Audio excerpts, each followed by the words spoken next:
कुख्यात डॉन अरुण गवळीची मुदतपूर्व सुटका करण्यास सुप्रीम कोर्टाने नकार दिलाय। त्यामुळे गवळीला जेलमध्येच राहावं लागणार आहे। काही दिवसांपूर्वी अरुण गवळीला उच्च न्यायालयाच्या नागपूर खंडपीठाच्या आदेशानुसार मुदतपूर्व सुटका करण्याचे निर्देश देण्यात आले होते। मात्र या निर्णयाच्या विरोधामध्ये सर्वोच्च न्यायालयामध्ये याचिका दाखल करण्यात आली होती। गवळीवर एकूण 46 केसेस आहेत, त्यापैकी 10 केसेस या खुनाच्या आहेत। त्यामुळे त्याला मुदतपूर्व सोडणं योग्य ठरणार नाही असा युक्तिवाद सरकारी वकील राजा ठाकरे यांनी केला।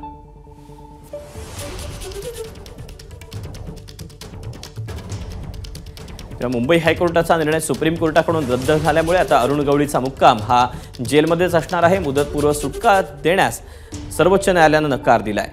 त्यामुळे अरुण गवळी यांनी जी सुटकेसाठी याचिका केली होती या सगळ्याबाबत आता सुप्रीम कोर्टाने हा सर्वोच्च निकाल देत कुख्यात डॉन अरुण गवळी याचा मुक्काम जेलमधला वाढवलेला आहे।